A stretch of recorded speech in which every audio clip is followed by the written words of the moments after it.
আসসালামু আলাইকুম lovely audience, আশা করি আপনারা ভালো আছেন। অনেক ভারাক্রান্ত হৃদয় নিয়ে আজকের এই কন্টেন্টটি। আমি মাহবুব জ্যাকির জন্য আমরা খুবই আন্তরিকভাবে দুঃখ প্রকাশ করি। আল্লাহ তাআলা তাকে জান্নাতবাস করুক। সেই জাকির দল ঢাকা ক্যাপিটালস, সেই ঢাকা ক্যাপিটালস কিন্তু অসাধারণভাবে কামব্যাক করেছে এই মানসিকভাবে জবরদস্তি অবস্থায়। যেই জায়গায় এখন মানসিকভাবে ব্যালেন্স ছিল না, ইনব্যালেন্স ছিল, সেই জায়গায় তার দল ঢাকা ক্যাপিটালস, তার সতীর্থরা, তার স্টুডেন্টরা যেভাবে কামব্যাক করেছে, সত্যি এটা অমায়িক লেভেলের ছিল।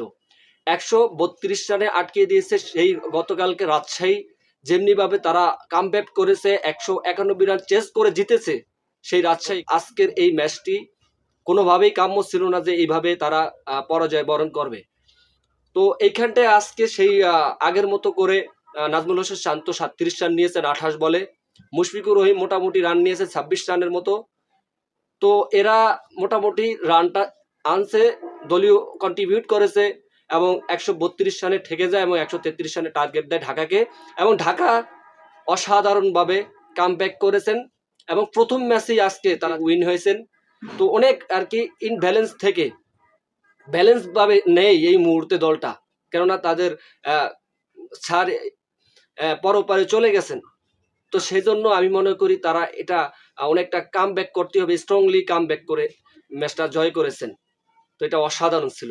আমি এই মুহূর্তে সাব্বির রহমানের নিয়ে কথা বলতে চাই। সাব্বির রহমান কিন্তু এর আগে কয়েকটি কন্টেন্ট করেছিলাম, কিন্তু শেষ পর্যন্ত সাব্বির রহমান ক্লিক করতে পারবে কিনা এইবার ঢাকা ক্যাপিটালস হয়ে সেই সাব্বির রহমান আসলে এক্সিকিউট করতে পেরেছে।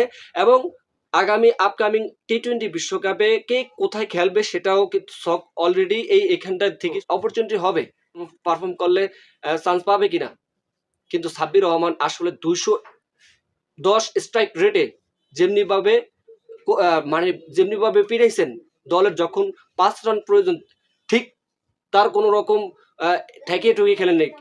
প্রত্যেকটা মাইর ছিল অসাধারণ বাউন্ডারি এবং 10 বলে 21 রান নেন 210 স্ট্রাইক রেটে। সেই সাব্বির রহমান অসাধারণভাবে খেলছেন, অসাধারণ ফিনিশিং ছিলেন এবং অপরাজিত ছিলেন।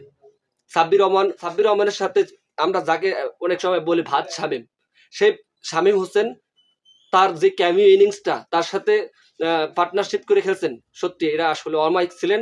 Congratulations team Dhaka Capitals.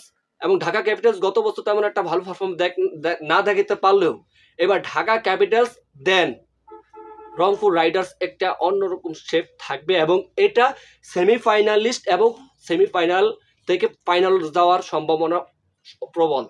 আজকে খেলাটা দেখতে পারলাম। তো যাই হোক, কনগ্রাচুলেশনস টিম ঢাকা, অসাধারণভাবে খেলছে। আসলে এইভাবে খেলাগুলা লো স্কোরে আজকে খেলা হয়েছে সিলেট ইন্টারন্যাশনাল স্টেডিয়ামে, সুন্দর মুখরিত পরিবেশে এবং লোকারণ্য ছিল দর্শকদের। এবং আজকের দিনটি কিন্তু ঢাকা ক্যাপিটালসের জন্য এবং ক্রিকেট পাড়ায় হয়তো একটু স্যাডনেস।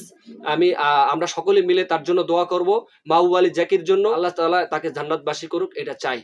তো এই হচ্ছে আজকের কন্টেন্ট। অবশ্যই লাইক কমেন্ট করে এবং সাবস্ক্রাইব করে পাশে থাকবেন। That's all.